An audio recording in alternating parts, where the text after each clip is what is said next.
Good evening, everyone. I'm David Corwin, and I'm a faculty member and Associate Director for Women and Gender Studies here at Mason. If you're a Mason student, please register in the Mason 360 link that will be available in the chat for assessment purposes. Now, it is my pleasure to introduce our author for this evening, Edwidge Danticat. Thank you, Edwidge, for agreeing to be with us this evening. Danticat's work has been recognized nationally, and she's recently won the St. Louis Literary Award, the National Books Critics Circle Award, among many others. She's written nearly 20 books and short story collections. I first met Danticat in a short story class in my junior year of college, where we started the course with her short story, Night Women.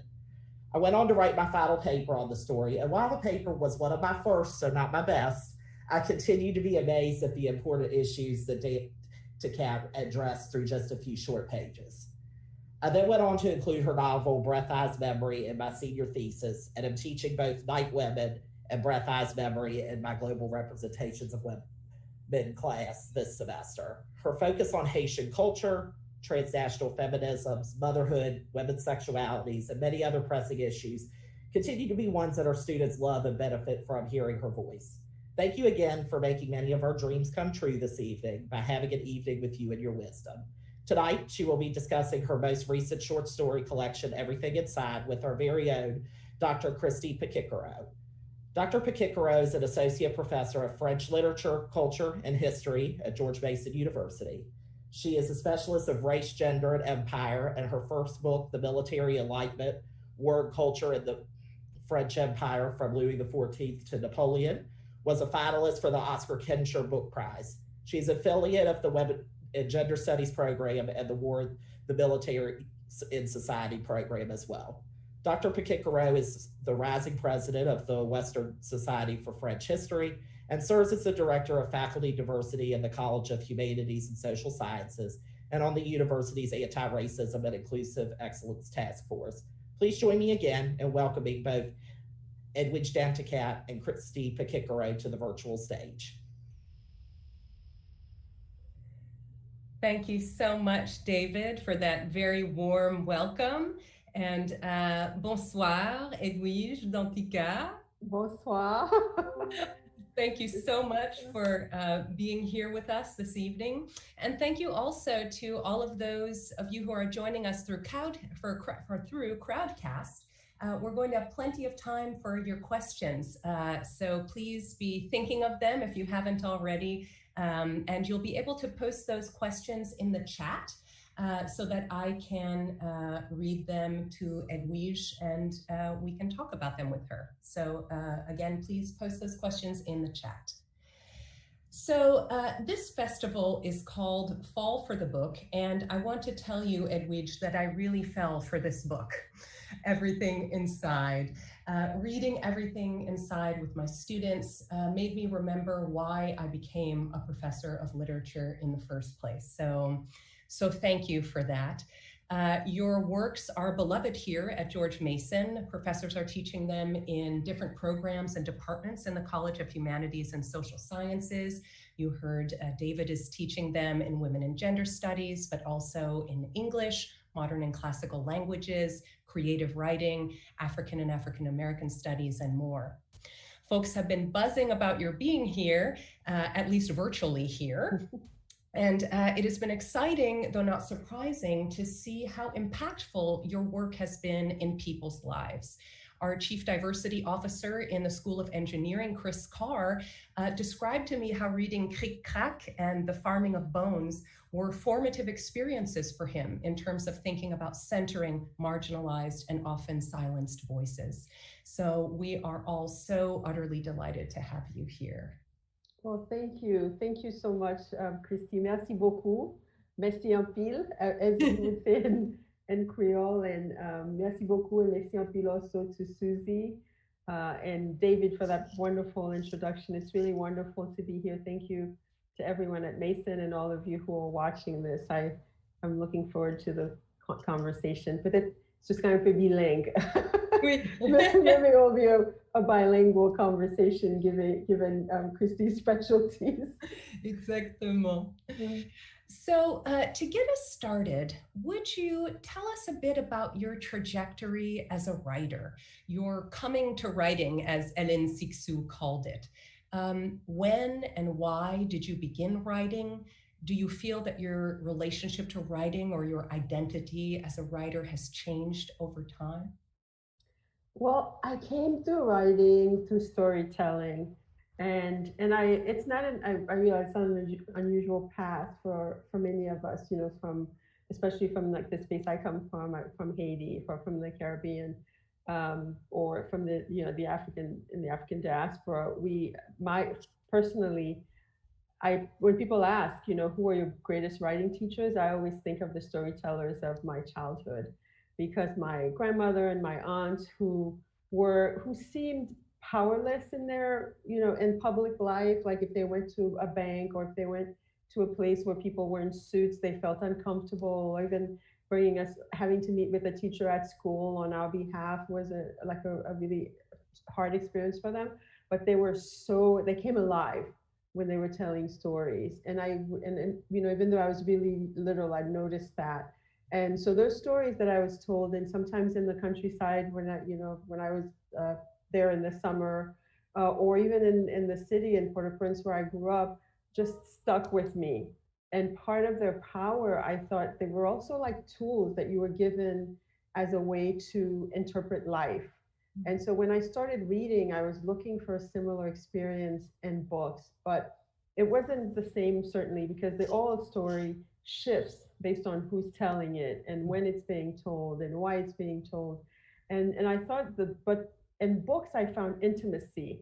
Like you can sit there with a book and you had a very singular movie in your head. And I sensed very early that you didn't have to be a performer to be a writer, because it was a solitary practice, almost a meditative practice for me. It still remains that way. So I went from stories to listening to stories and reading to then, and one of the first books I read was Madeleine, and that was the first book that was given to me by my uncle who raised me in Haiti. And I remember thinking, all these, we were a bunch of kids too who were being raised by my aunt and uncle while my mother and father were in New York. I was with them from the time I was 4 to the time I was 12.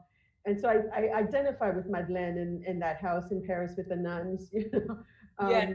And so then I went from reading to trying to write my stories. And when I was 14, when I was 12, I moved to the US. My parents were able to send for me. And then I just started writing for my high school paper. There was a newspaper that went around New York City high schools. I wrote for them.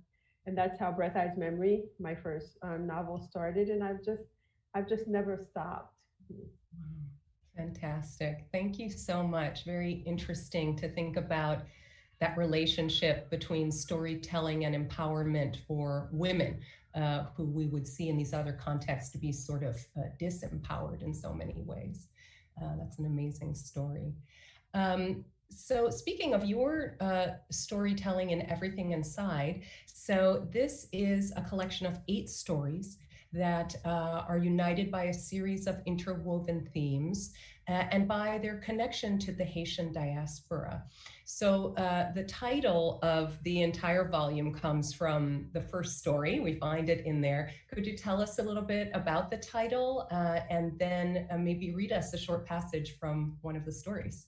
Okay, so the title, I live in Miami, in an area called Little Haiti, and we're being gentrified. It's a very we're highly gentrifying area. And I remember walking around my neighborhood one day, and I saw a sign in one of my newer neighbors' windows that said, "Nothing inside is worth dying for." And there was a gun in the middle of it. It was like a bullseye. And I thought, oh, this is really lengthy. Wow. As a kind of warning, right? It seems a little verbose. That was like my writer hat, and I also quite didn't understand like what do you mean? And then but the gun, the image forced this notion of like, yes, and also we have a castle doctrine. We have like stand your ground laws here that people can shoot you if you cross their property. So that was doubly, I suddenly became really, oh, that's a very threatening sign. And I thought, what if it should be everything inside is worth dying for, because you're touting, you're really conflating or comparing the value of someone's life with your your property, right? Which is what we see a lot in the discourse, like, versus like life, the value of life versus the value of property, and how people advocate sometimes more for property than life. And so that, to me, I started thinking too much about this sign, and I thought I need to put that in a story. And so I'll just read a little bit of where it is in the story. And this is the first story, called Dosa, which is a kind of love triangle. And the main character here, Elsie, is contemplating the side. She's moving. Someone comes home with her to her house, and she's, let's say, not sober, and just as one tends to do in moments like that, is seeing the sign anew, even though she had seen it every day, but she's seeing it anew. So this is like, I'm this age where we have to do this, even when they reached the house, she handed Dede her keys, and while holding her upright with one hand, he tried to open the efficiency's narrow metallic door. Glued to her door was a plate-sized stop sign shaped sticker with a dark silhouette of a man with a bullseye in the middle of his chest. Above the outlined head and torso were the words, "Nothing inside is worth dying for." On the other side of the door was the same kind of sticker, with the nothing scratched out by hand and replaced with everything, so that the altered sticker read, "Everything inside is worth dying for." Next to that was another black and white sticker that read, "You loot, we shoot." She had found the stickers there when she moved in. Before her, the efficiency had been briefly rented to a young man who became more and more troubled over time, until the couple who owned the house asked him to leave, or so they told her. They had wanted to remove the stickers and have the place repainted, but Elsie needed to move in right away and told them not to bother. The words on the door might offer an extra layer of protection from intruders, she had thought. Now the stickers seemed to be also proclaiming some much deeper truths. This one room where she lived was suddenly her everything. It was her entire world. So it's kind of reversing that notion of the sign as something that is threatening, and in her case is now something that's protective, right? It's seeing the sign from the point of view now of this person who's inside, who lives alone. And I've also been a woman who lives alone, in my, at different moments in my life.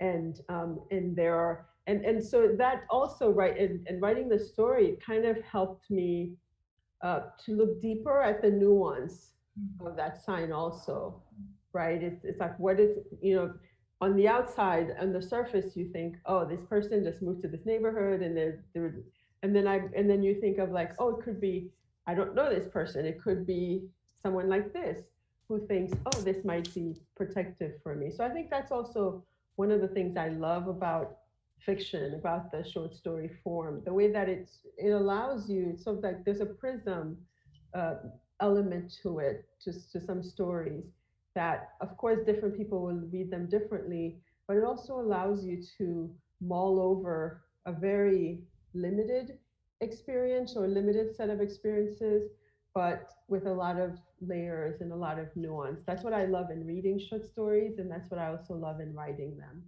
Yes. Wow. Thank you so much. And thank you for sharing that passage with us. I will return to Elsie. She's one of the characters who sort of stays in my mind. So I want to sort of go deeper into, even in relation to this episode, the way that your works explore experiences of the Haitian diaspora in specific times and places. You gave us this moment of Elsie returning home with Dede to her efficiency, and we return to her home with her, and we think through her home in that space and time, this moment where she's a little tipsy or very tipsy, because I know what happens next.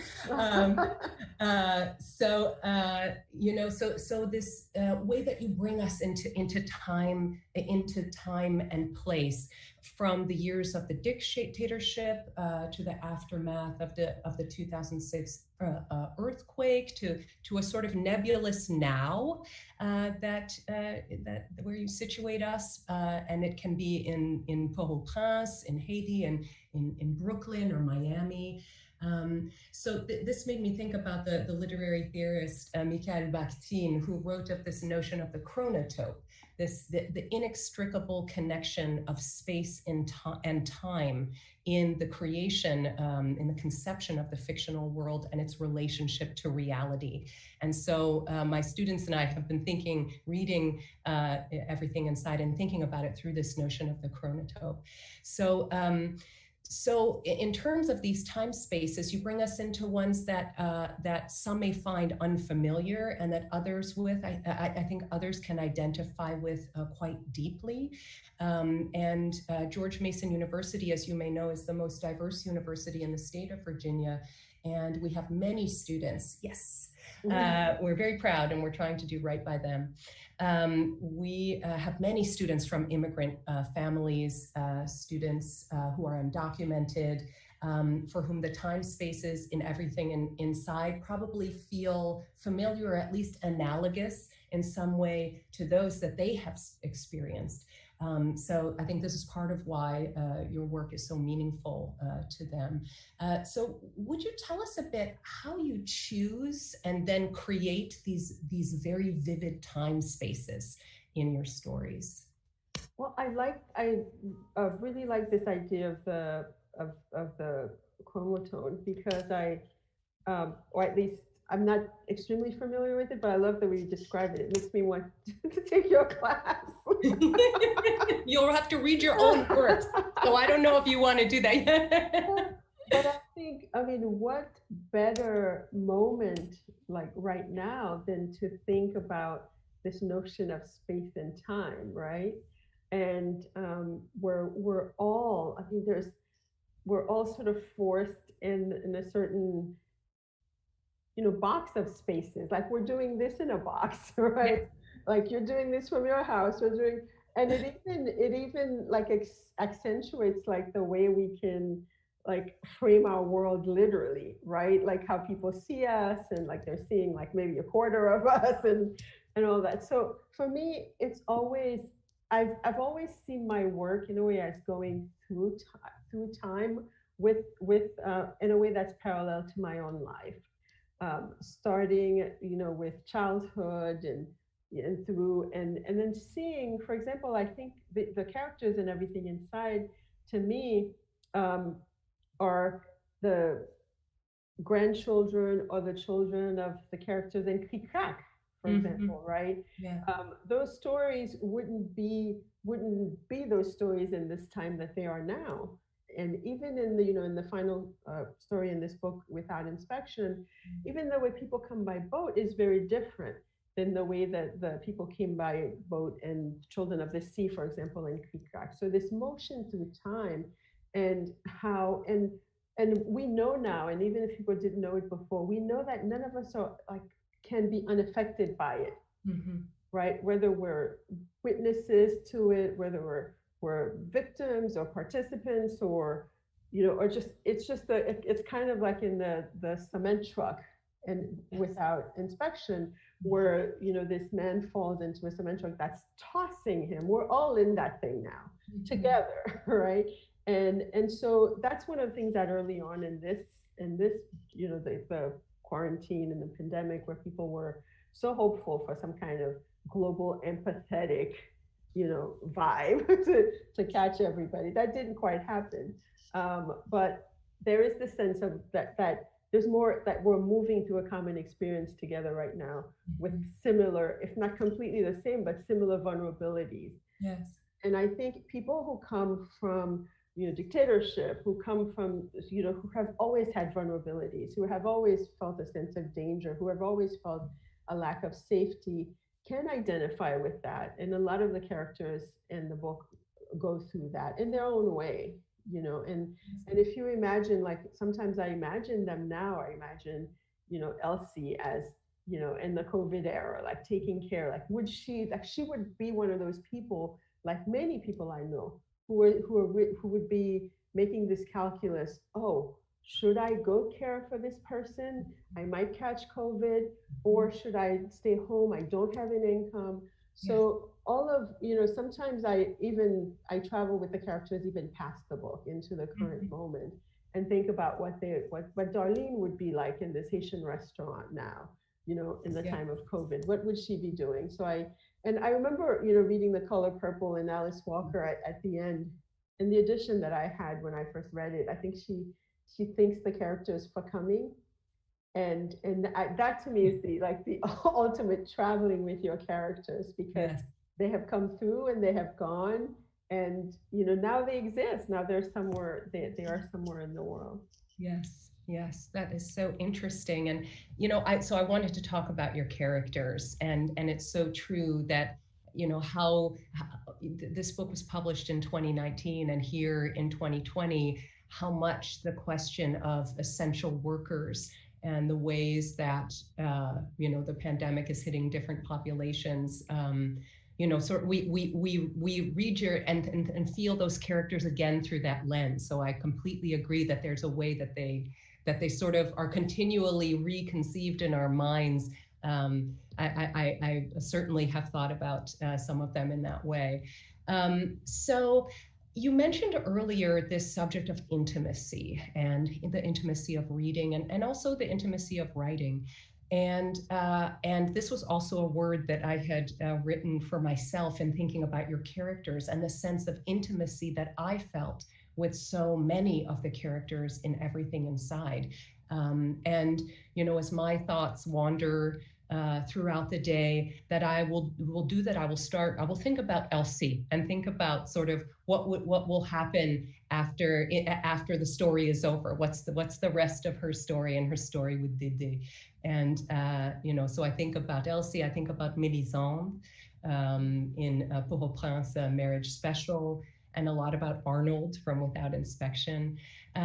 So I just wanted to first remark that this feeling of intimacy is a real feat, given the short length of the stories. The genre, is so, it can be a prism, but it can also be a constraint. And it's incredible that you're able to create, this sense of intimacy in just a few short pages with these characters.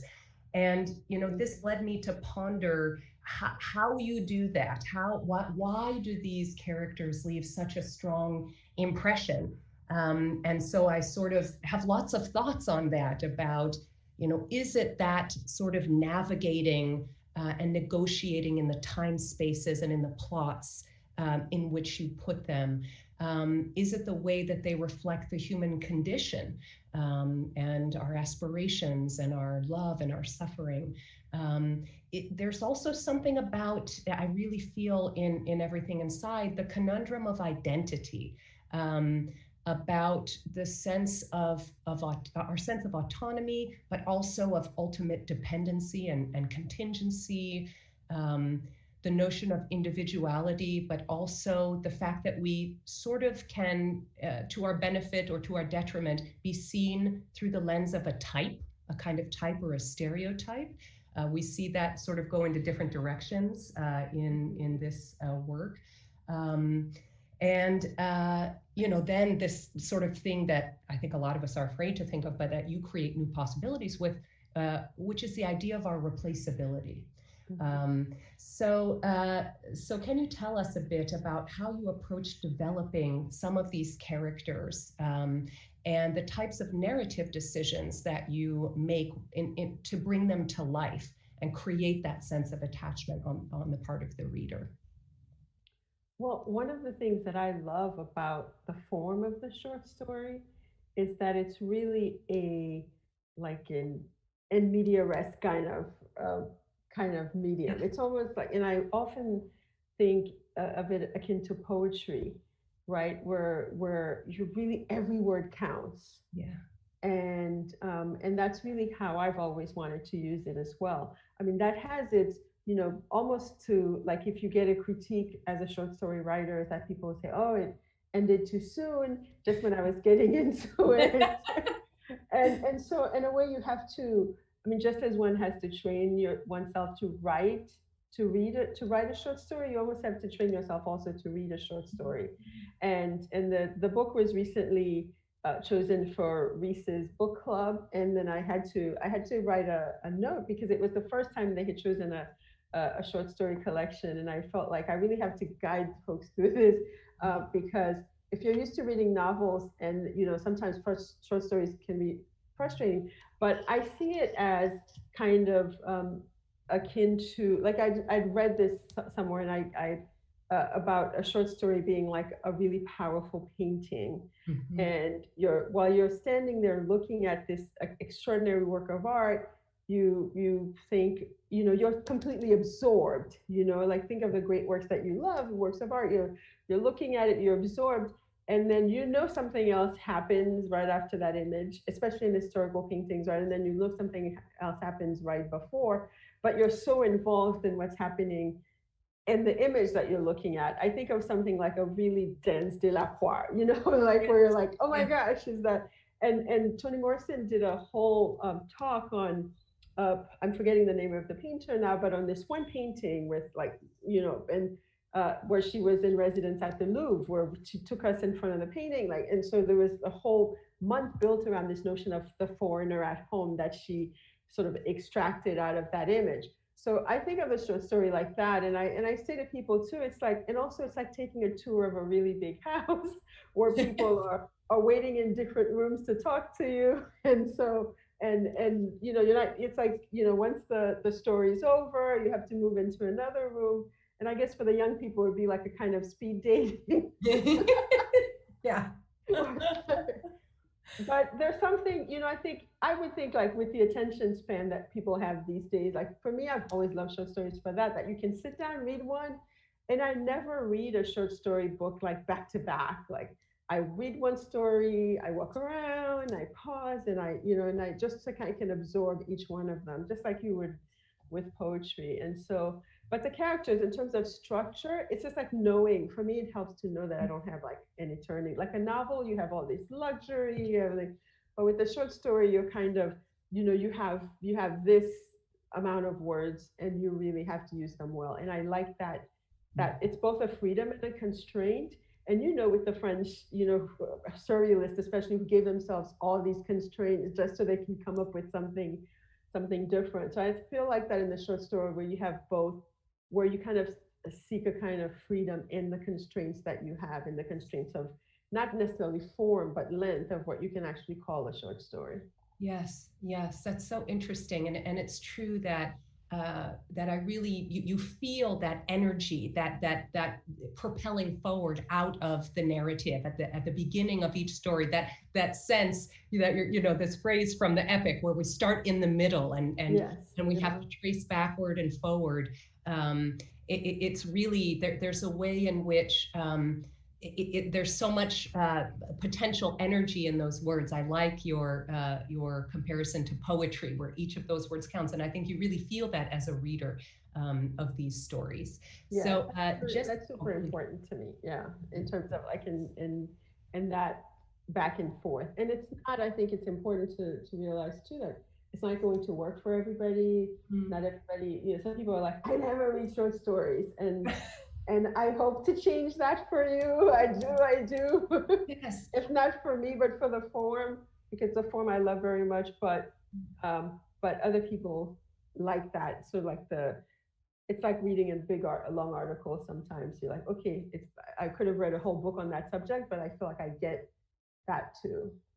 Yes, and I think it's really, I love the idea of the work of learning how you learn how to write it and to be successful in that form, and that readers need to learn the work of reading it, that we have to be open to a type of engagement in that short form. And I think many of the professors at George Mason are thinking about that type of reading. And I hope that your readers and those here present today can think of that. How does it feel? How do you engage in these short stories? So it's 7:30, and I just want to remind our audience that if they have questions, they are welcome to ask them. I have a few more myself, but I'd like to bring in one right now from the audience. And it really relates, I think, to the discussion we're having about the form and about the movement that I certainly felt at the start of each of the stories. I kind of wish I could just read the first sentences of a few of them now so people can feel it. But here's this audience question. How do you usually start yourself on a short story? Do you start with a largely thought through plot? Do you ever begin with just a sentence or phrase that jumps into your head? Yes, so it depends. Sometimes it could be a word, or it could be an image. So, for example, with Everything Inside, that sign just like triggered. I felt like, oh, I could build a whole story around that just so I could use that. And with that inspection, for many years, I had this image in my mind of a man falling. I was, and part of it goes back as far as September 11, 2001, 9/11, where you had what the people they call the jumpers, right? The people, the women who were jumping with their purses as though, I think someone has said they thought they would just get on the ground and keep walking. So I had this image of someone falling that was related to all of that. And I just had no idea what to do with it. And then one day, it just the story grew out after many years out of it. But usually once I have that, I have something that I feel like I can't let go or won't let me go. I'll ponder it. But I usually don't start writing until I feel like I have an end, so I usually need some perimeter, like a beginning. And I often say, even fiction or nonfiction, I'm like, if I have a first line, then I'm good. Like I try to just get to, whether it's from a dream or from a name or from an image, to a first line. And once I feel like that first line can lead me somewhere, then I'll have a beginning and I'll have an end. Because I need something to write towards. And the end can end up being the middle of the story or the middle of the book, but I feel like I need to have something to write forward. And then I write a draft, what Annie Lamont in her book Bird by Bird calls a shady first draft. So I'll just I'll just liberate myself with that idea of like, it's going to be bad, but I just want to have a draft. And then I work from my draft. I do a lot of revision. I feel like a lot of my writing really comes alive in revision when you start adding the layers, when I start writing the details. So that's really my process. Oh, that's really fascinating. Thank you. Sort of related about yourself as a writer, we have another audience question. As you were sharpening your skills as a writer and developing your unique voice, who influenced you and who are you reading now? So who influenced me? A lot of, starting with Madeleine in a house in Paris that was covered with vines. And then then I read a lot of Haitian writers. Jacques Romain wrote a novel called Gouverneur de la Rosée, which was translated by Langston Hughes and Mercer Cook as Masters of the Dew. Yes. Jacques-Stéphane Alexis, who wrote a novel called L'Espace de Ciment that I helped in the translation of as In the Flicker of an Eyelid. Marie Vieux-Chauvet, who has a trilogy called Amour, Colère, Folie, Love, Anger, and Madness. Definitely, Gigi Dominique, Danny Laferrière with the humor that I can never get. Like I want to be funny like Danny Laferrière, but I'm not funny. And then when I moved to the US at 12, I started reading. Once I had read through, I was learning English, but I read in that time, I read a lot of Haitian novels that they had at the Brooklyn Public Library. And then the first book I read in English was Maya Angelou's I Know Why the Caged Bird Sings. And that book just blew everything open for me, because she was so raw and so, descriptive in her pain. And for me, I just thought, oh, I didn't realize you could do that autobiographically, right? That you could just like really open your soul like that. And I feel like that book really helped in my being able to write Breath Ice Memory, which is a novel, but it felt like, oh, I could say anything because he had. And then reading writers certainly like Alice Walker and Toni Morrison, who I got to know later on. But what I would do, and I recommend this to the writers out there, when I was in college, I would give myself, once I knew I was serious about writing, I gave myself these kind of summer assignments. Like I would say to myself, this month I'm going to read, or this summer I'm going to read all of James Baldwin, starting with, Go Tell on the Mountain, going through the novels. And so I feel like that was for me a very important way to learn from other writers. Yes. By going from their first book to their second book, seeing how they grow, or saying, I'm going to read all of Jamaica Kincaid, and I'm going to read, to just assign, or all of Maïs Condé would be very hard. But yes. But delightful. It would be wonderful. Yes. I don't think I've read all of Maïs Condé because there are a lot, but yes. And they're powerful and they're amazing, and you can read them either in French or in English. But reading a writer like that, and going through on a kind of journey with them, I feel like it's a powerful experience. And you can pick a writer if you want to start with someone who has a shorter herb, so you can go through it. But seeing how they grow and how they change and what threads go through their work was very powerful for me as a kind of like a learning experience. Yes. Wow, that is really amazing. And anyone you're reading now? Oh, anyone? What am I reading now? I just read Jesse's Transcendent, which I thought was really, really powerful. I'm also I'm about to start Brit Bennett's what is the title? I haven't started yet, but I loved The Mothers, which was her first book. Who else am I reading? I'm reading also I'm judging something, so I'm reading a lot for the judging. Yeah. So I'm kind of just sneaking things on the side. And when you're judging something, everything is new. And and then sometimes so the other day I went back and read A Small Place by Jamaica Kincaid, just because I wanted to read something I could finish. And that was like my choice. You start having small rebellions when you're reading for a contest. You're like, I want to read something I chose. Exactly. Totally.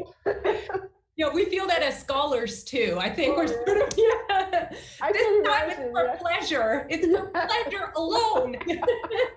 I know. I think when you teach and you're reading for teaching, it's quite a thing, because often you're rereading with your students, and then you have to kind of read as though you're reading for the first time. That's all. I can imagine. Yeah, exactly. And I just want to remark that I find it very important, this notion of our sort of foremothers and forefathers who awaken us to possibilities in our lives, possibilities for our careers and interests, and teach us.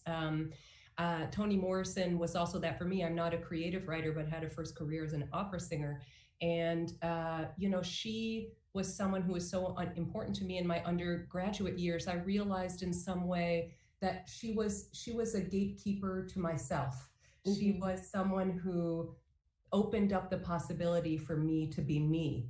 And the different things that I am, and gave a space. She ran artistic atelier at Princeton, and those were such incredible spaces of growth. And I think as we think about even diversity work in universities, how important it is to realize that these professors, these mentors, are gatekeepers not only to the future profession, but also to skills, but also to ourselves, to be having the strength to tell the truth, having the strength to embrace who we are. And so I just found what you just said very powerful, and seeing your story with that, and then also thinking about it in these terms for our students. Yeah. So, Thank you. And I think, for the students too, it's important to give yourself permission, right? Because some of us don't have that person or that light, who we immediately follow. But I think she said something, Toni Morrison, and this month in October, there's going to be all these readings of her books like that.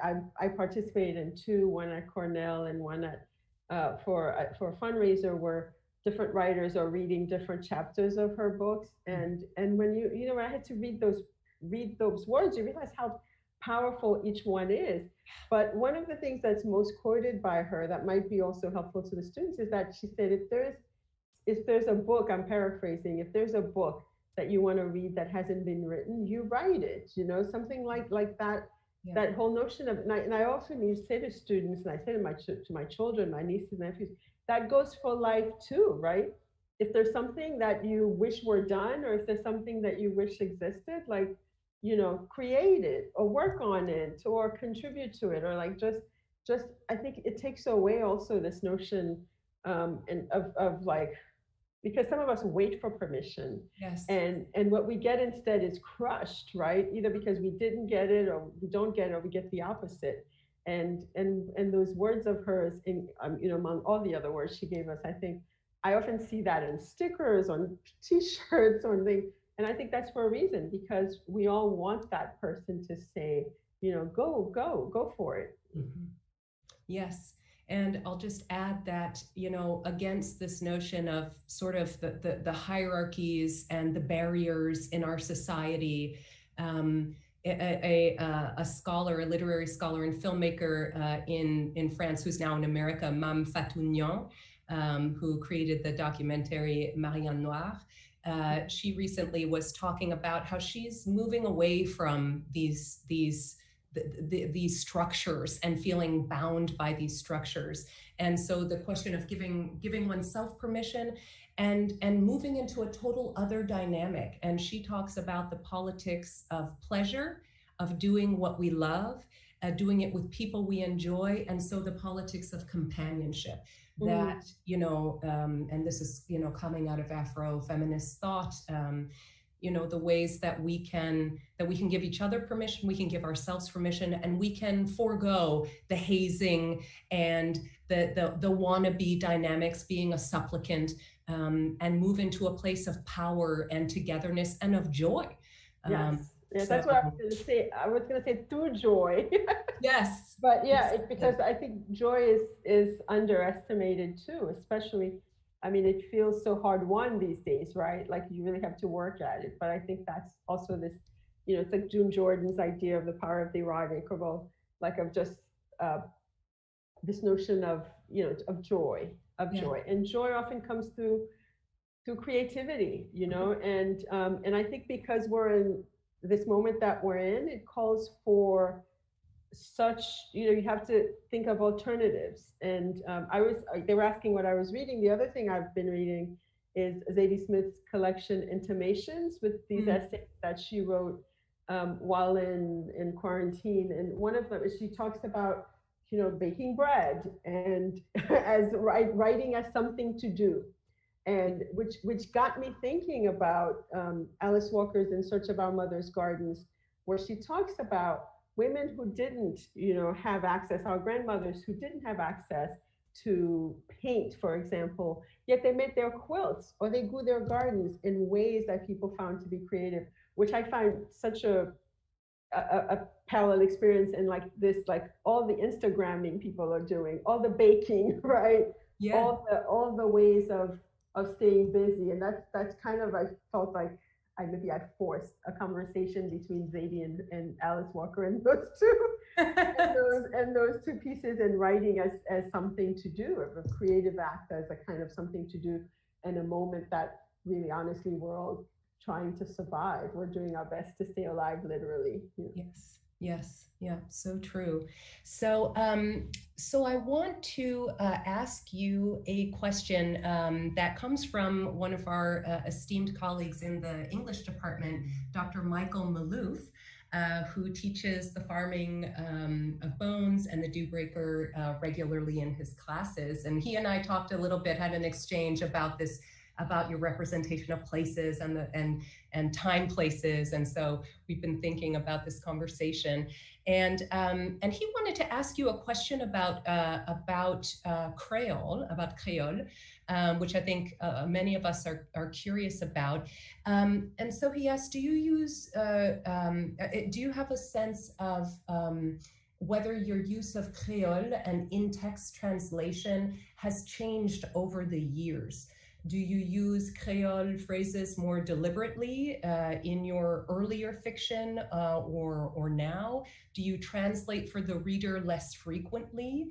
Since the original publication dates of the Stories and Everything Inside span between 2006 and 2014, and then you changed some things, I think, going into this volume, he's wondering if you notice your relationship to Creole in your writing changing in any way.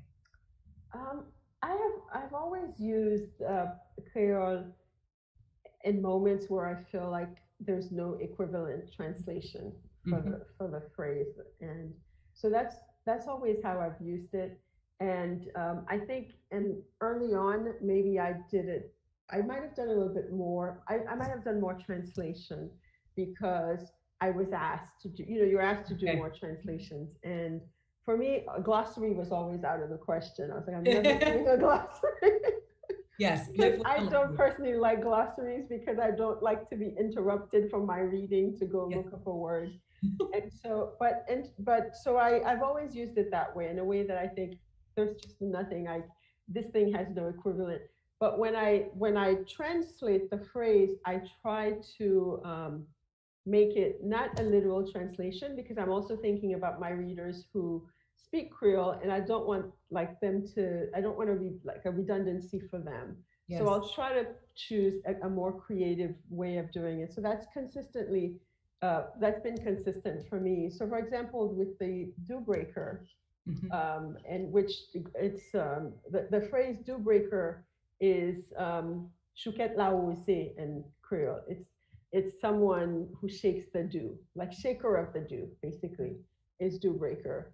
And so, but I didn't want to write shaker of the dew. And so I wanted to find also, I thought I'd always find the Gouverneur de la Rosée, the book of Jacques Romain that I mentioned, which was translated by Langston Hughes. I also wanted a title that kind of spoke to like a conversation with that book. And so I decided on Dew Breaker because I felt like just the way it looked. And so it's never really even a literal translation from the untranslated. It's more an interpretation, and sometimes with the flavor that I feel that it has in Creole, because Creole is a very picturesque language. People do a lot with images and proverbs, and there's a lot of nuance in just how people say things, or what expression is on their face, or the tone, like in any language. But I always feel like Creole has more onomatopoeia. Maybe it's because it was like what was spoken to me as a child, so I heard it louder. So I wanted to convey all that. You can't do that in a line or two, but I just, for me, it's another layer to the text. People always think, and they accuse all the writers who do it of like that we're trying to be exotic, or like it's kind of like a sprinkling of spices. I don't see it that way. For me, it's just like there's no other way to say this thing, and I want to say it, so here it is. Yes. Yeah, that's so interesting. Thank you. So we've still got a couple of questions here. I'm wondering if we can go ahead and just talk about them briefly, and then we'll go ahead and close it out. So we have a question about Caribbean literature and the way that it opens up the narrative of the region, or a sort of public vision of the region as more than just sun and sand. And certainly what we see in your literature is that it's the sun and the sand are there, but it's so much more than that, so much more. So, is this something that you think about, the way that your literature and other literature of the Caribbean and of diasporas coming out of the Caribbean sort of inflect the public vision or influence it about the region? Well, I mean, there's people who are from the region, and a small place, Jamaica Kincaid's very small book about tourism in Antigua, and I think there was a film made about it. It speaks to that.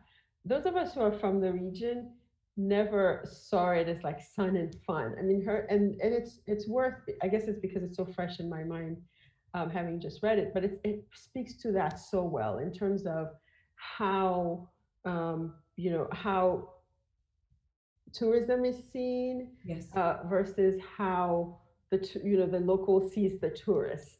Yes. And a lot of the people who live there cannot afford to go to a lot of those places where you tourists go. And she speaks so directly to the tourist and the context of Antigua and the history of the British Empire and just imperialism and colonialism. It's worth a read if that's you're interested. But there's Here Comes the Sun, Nicole Ben's novel, talks about that too, about what's happening when you're not bathing on the beach as a tourist there. So the literature, I think, from inside the Caribbean is always, it's never, it's not the literature of tourism. It's never really, it's like an outside gaze.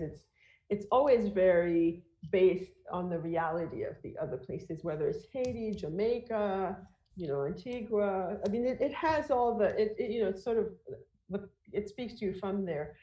Certainly there are people who are, people like me who live outside, who have a different relationship too with the place because we don't live there every day. But I think what's important to stress is that in all of these islands, there are people who live there, who write in local languages. And because of Haiti, it's French or Creole. There are Dominican writers who live in the Dominican Republic. There are Trinidadian writers who live in Trinidad. And so it's not just us. There are a lot of the region also speaks from within. I think that's a very important thing for us to all to remember. Yes, absolutely. Absolutely. So students out there, go sign up for Dr. Malouf's classes, please. you will be able to learn much more about this and about the type of writing that Edwidge Danticat is telling us about. We've just got about 5 minutes here. We've been warned. And so a couple of other things from the audience. So there's one about whether you read poetry, and if so, what do you read, since you made reference to poetry? And I had another question that I'll ask you at another time, since you mentioned Rambo. You mentioned Rambo in the hot air balloon story, and one of the characters, Nea, going and earning her PhD in French literature. That's her plan until her plan changes. And so there's a question about poetry, and if you do read it, what kind do you read? And if there are any literary journals that you read. And then the final question that we can come back to after that is, what are you working on now? We are waiting to, we're anxiously waiting for our next dose of Edwidge Danticat. So poetry, literary journals, and then where are we going from here? Okay, so poetry, I couldn't remember when I was asked the question, all the things I was reading, but I read poetry. And I've been reading, and I recently did an event with Rochelle Eliza Griffiths, who wrote a book called Seeing the Body, and she's also an amazing photographer. So there's images of her, her pictures with her poems. Jericho Brown, Natalie Diaz. I'm forgetting probably some, but yeah. And sometimes when I was so some people who are probably writing. So when I was reading, so that's what I'm reading now in terms of poetry. But when I was writing Claire of the Sea Light, which is my last fiction book before this one, I was reading Neruda all the time. There was something, I don't know, something about his work at that moment in the sea to me, that was just like, it was like his work was the sea in that moment. I was writing about the sea. So sometimes you just kind of, there's a moment like you latch on. And I think there was probably in that a search for language. I just liked, part of it was like the way the word sounded. And you hope sometimes when you're actively working and reading something that seems akin, you feel like maybe something will filter through that comes to the work, right? Like that voice, maybe it'll filter to literary journals. I don't, do you mean like critical journals or? I don't know. Maybe it could mean the equivalent of the Reader's Digest or the New Yorker. Okay. I know that you write things there too. I imagine you would be reading more of those than journals of criticism. Because I felt like that, like, it's like, is this going to be my Sarah Palin moment? Where do you read? I would say I read all of them. Exactly, all of them. I love all of them. I read everything from like Harper's to the New Yorker. I'm a frequent contributor, so Oprah magazine. Yeah, I read it all. I mean, I read in a big range. Now you read everything online, and it's very interesting in terms of how I end up reading things just as they pop across my screen. I feel like the things are filtered for me, so then I'll end up reading. You read online. You don't read a lot of, I don't read a lot on paper anymore. So I'll end up reading something in the Atlantic, not because it's in the Atlantic necessarily, because it has a headline that found me. Right. So I feel like there's a kind of pre-curation that we do now when we read online as we read. So I end up reading across different. Sometimes I don't even know what I'm reading, but because I read the Atlantic one, then the computer found me another one. Then Harper's is like, so that's the kind of reading I do. It's not organized at all. It's the age. It's the age. It's the art of the title in the age of the internet. That is. So we have to be careful. It's filtering for us, and and especially with those headlines, they kind of. So I just feel like I end up reading, especially in this very political, like the news cycle thing. I end up reading like a block of the same kind of thing, different perspective on the same thing, whether it's the book or or the debate or anything. You just kind of end up with a cluster of things on the subject. And what I'm working on essays now. I've been writing some essays. So that's probably what I will have out next, because I just feel like in this moment, it feels more natural to me, and I want to look back at some point, maybe 5-10 years from now, si Dieu le veut, and see, oh, this is what I was thinking. This is what was going through my mind. And I feel like in a way it's a kind of record for me personally, also for my family. And so that's what's coming out these days for me. It's really pure nonfiction essays. But I hope when I'm done with that, and I just hope to get struck by lightning with to get unstuck in the novel that I've been also writing and putting down. So there's two things. Yes, that's so great. And it's true, this moment in history, I think, makes a lot of us think about posterity, think that our children are watching us. I think about my daughters watching what I do right now and wanting to do well by them, and do something that will make them proud. So I relate to that very much. Thank you so much, Edwidge Danticat. Merci mille fois. It's been such a pleasure to have you here. Thank you to the Fall for the Book Festival for having us. Thank you to Women in Gender Studies, to our creative writing program and the English department. And it's just been such a pleasure. Thank you to those who joined us on Crowdcast. And we're going to be looking for those essays. Merci. Thank you very much. Thank you to everybody. And thank you especially. It was a wonderful conversation. Merci à vous. Merci beaucoup.